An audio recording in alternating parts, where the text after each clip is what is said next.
வணக்கம். YouTube private channel. Bahujan Samaj மாநில கட்சியின் தலைவருமான திரு ஆம்ஸ்ட்ராங் அவர்கள் படுகொலை செய்யப்பட்டார். 2 மாதம் ஆகியும் கூட இதுவரை 29 ரவுடிகளை தமிழக காவல்துறையினர்கள் கைது செய்திருக்கின்றார்கள்.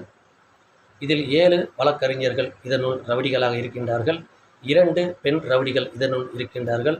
இப்படி 29 ரவுடிகளும் இல்லாமல் இனியும் புதிதாக வரக்கூடிய குற்றவாளிகள் எவ்வளவோ இதனுள் இருப்பதாகவும் தெரிய வருகிறது என்ற ஒரு வார்த்தைகள் வெளியாகி கொண்டு இருக்கின்றது. அது இல்லாமல் சினிமா துறையில் கூட இதனுள் குற்றவாளிகள் இருப்பதாக அவர்களை போலீசார் கைது செய்து விசாரணை நடத்தி கொண்டு இருக்கின்றார்கள். அது இல்லாமல் பிடிபட்ட அனைத்து ரவுடிகளும் தமிழகத்தில் உள்ள அரசியல் கட்சியில் ஏதாவது ஒரு இடத்தில் இவர்கள் ஒரு பதவியில் இருந்துதான் இது போன்ற செயல்களை செய்து கொண்டு வந்திருக்கின்றார்கள் என்பதும் தெரிய வருகிறது. அது இல்லாமல் தமிழக காவல்துறையினர்களுக்கு குற்றவாளிகள் கொடுக்கக்கூடிய வாக்குமூலம் அனைத்துமே ஒன்றாகவே இருக்கிறது. அதன் காரணமாக போலீசார் குற்றவாளி யார் என்று கண்டுபிடிக்க முடியாத நிலையில் இருக்கின்றார்கள். இந்த குற்றவாளிகள் அனைவரையுமே கோர்ட்டில் நிறுத்தி அங்கே விசாரணை என்ற பெயரில் இவர்களுக்கு நீதிபதிகள் என்ன தண்டனை கொடுப்பார்கள் என்பதும் ஒரு வியப்பூட்டும் அளவுக்கு இருக்கின்றது. அதற்கு காரணம் பிடிபட்ட அனைத்து ரவுடிகளும் அனைத்து குற்றவாளிகளும் கொடுக்கக்கூடிய வாக்குமூலம் ஒன்றாகவே இருக்கிறது தான் உண்மை. அவர்கள் கொடுக்கக்கூடிய வாக்குமூலங்கள் அனைத்துமே ஒன்றாக இருக்கிறது. ஆனால் இவர்கள் 29 பேரையும் ஒரே நாளில் தமிழக காவல்துறையினர்கள் கைது செய்யவில்லை. ஒவ்வொருவரையும் ஒவ்வொரு விதமான நாட்களில் தான் கைது செய்யப்பட்டிருக்கின்றது. ஆயினும் கூட அவர்கள் போலீஸ் விசாரணையில் எடுத்து விசாரிக்கும் பொழுது அவர்கள் கொடுக்கக்கூடிய வாக்குமூலம் அனைத்துமே ஒன்றாகவே வருகிறது. நான் தான் கொலை செய்தேன், நாங்கள் தான் கொலை செய்தோம் என்று தான் வருகிறது. அதன் பெயரில் குற்றவாளி யார் என்று இதுவரை கண்டுபிடிக்க முடியாத நிலையில் காவல்துறையினர் இருக்கின்றார்கள். அது இல்லாமல் திருவேங்கடம் என்பவர் ஒரு ரவுடியை காவல்துறையினர்கள் என்கவுண்டர் செய்து இருக்கின்றார்கள். இதுவும் நாம் கருத்தில் வைத்து கொள்ள வேண்டும். இப்படி இருக்கும் பொழுது குற்றவாளி என்ன செய்தார், என்ன குற்றம் செய்தார் என்று தெரிந்தால் மாத்திரமே தான் கோர்ட்டில் நிறுத்தப்பட்டு அவர்களுக்கு தண்டனை கொடுக்க முடியும். இந்த நிலையில் போனால் இந்த வழக்குகள் நீண்டு போகும். இதுவரையிலும் குற்றவாளிகளை கண்டுபிடிக்க முடியாத நிலையில்தான் காவல்துறையினர்கள் இருக்கின்றார்கள். ஆகையால் யூடியூப் பிரைவேட் சேனல் மூலியமாக எங்களுடைய விசாரணையிலும் கொடுக்கக்கூடிய கருத்துகளையும் நாங்கள் தமிழக மக்களிடமும் தமிழக காவல்துறையினர்களுக்கும் பகிர்ந்து கொள்கிறோம் என்பதை தெரியப்படுத்துகிறோம். அதாவது எங்களுடைய விசாரணை கருத்தில் வரக்கூடிய வார்த்தைகள் என்னவென்றால், பகுஜன் சமாஜ் மாநில கட்சியின் தலைவருமான திரு ஆம்ஸ்ட்ராங் அவர்கள் கொலை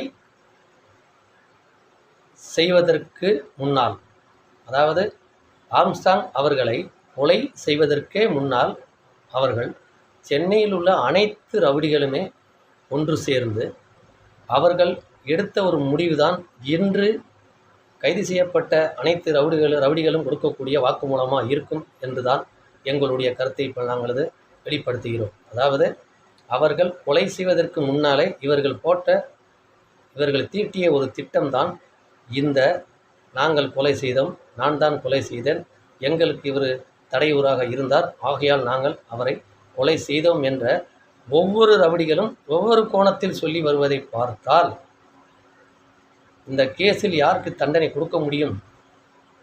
அதை ரவுடிகள் அனைத்தும் நன்கு அறிந்து கொண்டு கொலை செய்வதற்கு முன்னால் ஒன்று கூடி நாம் கொலைக்கு பின்னால் அனைவரும் கண்டிப்பாக கைது செய்யப்படுவோம். அப்படி இருக்கும் பொழுது இதில் யார் கைதாகி கொண்டு இருக்கின்றீர்களோ அவர்கள் அனைவருமே காவல்துறையினர்களுக்கு கொடுக்கக்கூடிய வாக்குமூலம் விசாரணையின் போது அனைவரும் அந்த கொலையை நாங்கள் செய்தோம் என்ற ஒரு வாக்கை மாத்திரம்தான் காவல்துறையினர்களுக்கு கொடுக்க வேண்டும் என்ற ஒரு முன்கூட்டியே இவர்கள் எடுத்த முடிவுதான் இன்று காவல்துறையினர்கள் விசாரணையில் வந்து கொண்டு இருக்கிறது என்பதுதான் எங்களுடைய இந்த யூடியூப் பிரைவேட் சேனல் மூலியமாக கருத்தை நாங்கள் தெரிவிக்கின்றோம். இதற்கு ஏன் இதை இவர்கள் செய்து கொண்டு இந்த ஒரு கொலையை செய்தார்கள் என்றால், அவர்களுக்கு பகுஜன் சமாஜ் மாநில கட்சியின் தலைவர் திரு ஆம்ஸ்டா அவர்கள் கொல்லப்பட வேண்டும். ஆனால் குற்றவாளி யார் என்று தெரியக்கூடாது. கைது செய்யப்பட்ட அனைவரும் தண்டனைக்குள் ஆகக்கூடாது என்பதே இவர்களுடைய ஒரு முழுமையான நோக்கம். அதை அவர்கள் கருத்தில் வைத்து கொண்டுதான் கொலை செய்வதற்கு முன்னாலே இவர்கள் கூடி பேசி எடுத்த முடிவுதான் இன்று தமிழக காவல்துறையினர்கள் விசாரணை போது கிடைக்கக்கூடிய அவர்களுக்கு அந்த வாக்குமூலம் ஒன்று போல கிடைக்கப்படுகிறது என்பது தெரிய வருகிறது. இது காலப்போக்கில் உங்களுக்கு தமிழர்கள் காவல்துறையினர்கள் கஷ்டப்பட்டும் கூட இவர்கள் அதில் இருந்து சுகமாக வெளியே போக வேண்டும் என்ற ஒரு எண்ணத்தில்தான் இந்த செயல்பாட்டை அவர்கள் நடத்தியிருக்கின்றார்கள்.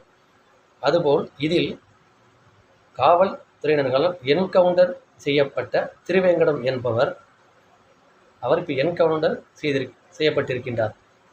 அப்போ இது நாட்கள் செல்லும்போது அனைத்து ரவுடிகளுக்கு கொடுக்கக்கூடிய வாக்குமூலத்தில் குற்றவாளி யார் என்று தெரியாத நிலையில் இருக்கும் பொழுது இவர்கள் என்கவுண்டர் செய்யப்பட்ட திருவெங்கடம் அவர்கள்தான் நம்பர் 1 குற்றவாளி என்று சொல்லியும் கூட இவர்கள் வெளியில் தப்பிச் செல்வதற்கு உண்டான ஒரு வழியும் உண்டு. அதன் காரணமாக தான் இவர்கள் எல்லோரும் நான் குற்றம் செய்தேன், நான் கொலை செய்தேன் என்று சொல்லி கொண்டு இருக்கின்றார்கள். அதவே கடந்து இவர்கள் கோர்ட்டில் தீர்ப்பு இவர்களுக்கு விதிக்கப்பட்டால் கூட